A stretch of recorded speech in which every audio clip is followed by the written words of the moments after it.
আসসালামু আলাইকুম। আশা করি আমাদের বাংলাদেশের দালাল সম্প্রদায় অনেক ভালো আছেন। দালাল সম্প্রদায় আপনাদেরকে এই জন্য বললাম, রূপপুর পারমাণবিক বিদ্যুৎ কেন্দ্র, যেটা নিয়ে আপনারা এক একজনকে মনে করেন যে এক এক ভাবে কি জানি বলে এটাকে ক্রেডিট দিতে চাচ্ছেন। সো এই ক্রেডিটটা আসলে আপনারা কেন দিচ্ছেন? এই ক্রেডিটের আসল মালিক কে?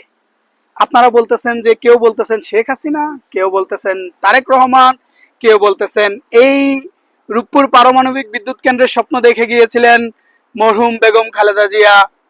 আচ্ছা, আপনারা একবারও তো এই কথাটা বলেন নাই যে এই রূপপুর পারমাণবিক বিদ্যুৎ কেন্দ্রের সূচনা যেখান থেকে হয় সেটা ছিল 1961 সালের পাকিস্তান গভর্নমেন্টের আন্ডারে। এই কথাটা আমাদের দালাল সম্প্রদায়ের মুখ দিয়ে বের হইতে অনেক কষ্ট হয়। আমিও ভাই পাকিস্তানের পক্ষে কথা বলতেছি না।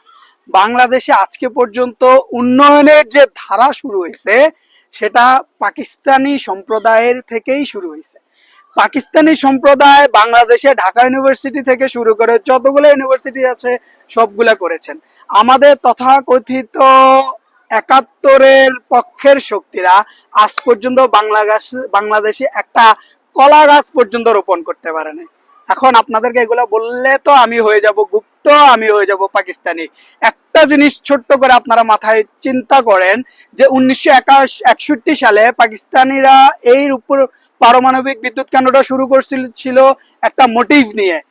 তারাও দেশের অনেক উন্নতি করছেন এবং তারা এই উন্নতি করতে গিয়ে বা উন্নতি করার পরে একটা সময় তারা নিজেদেরকে স্বৈরাচার রূপে প্রকাশ করছেন, যার দরুন তাদের ফলাফল হিসেবে তাদের সাথে আমাদের যুদ্ধ হয়, তারা আমাদের বাংলাদেশ ছেড়ে পালাইতে বাধ্য হয়। এখন যারা বলতেছেন যে এই উন্নয়ন শেখ হাসিনা করছেন, আপনাদের উদ্দেশ্যে বলি ভাইয়া, দালালি বন্ধ করে দেন। দালালি করে কোনো লাভ নাই। সেই যে 1961 সালের সূচনা, হাসিনা সরকার একটু একটু করে উন্নয়ন করছেন, শেষ পর্যন্ত তিনিও স্বৈরাচার হয়ে গেছেন। সেই স্বৈরাচারকেও বাংলাদেশের মানুষ দূর করে তাড়াই দিছে। বর্তমানে যারা আবার দালালি শুরু করছেন যে অমুকের স্বপ্ন ছিল, তমুকের স্বপ্ন ছিল, অমুকের স্বপ্ন অমুক বাস্তবায়ন করতেছেন, আপনাদের উদ্দেশ্যে বলি ভাই, দালালি বন্ধ করে দেন। এইসব কিছুই কারো স্বপ্ন না, কারো কিছুই না। বাংলাদেশের মানুষের ট্যাক্সের টাকায় তৈরি হয় বাংলাদেশের এক একটা উন্নয়ন প্রকল্প। এই দালালের বাচ্চারা কখন এই প্রকল্প সম্পর্কে বুঝতে পারবে? এরা কখন বাংলাদেশে বাস করে নিজেদেরকে সাধারণ বাঙালি হিসেবে পরিচয় দিতে পারবে? এরা কখন দলের দালালি বন্ধ করতে পারবে? আমি ভাই কোনো দলের বিরোধী করি না, আমি কোনো দলের পক্ষেও না। আমি হচ্ছে গিয়ে বাংলাদেশের পক্ষে, আর যারা বাংলাদেশের বিপক্ষে আমি হচ্ছে গিয়ে তাদের বিপক্ষে।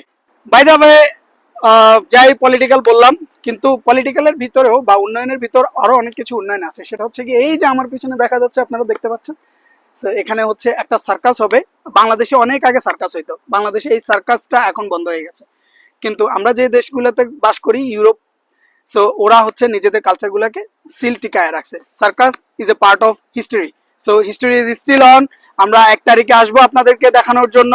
1 থেকে 9 তারিখ পর্যন্ত এই সার্কাসটা থাকবে। 1 তারিখে আসতে পারবো কিনা শিওর না, কিন্তু যখনই আসি অবশ্যই আপনাদের সাথে সবকিছু শেয়ার করব।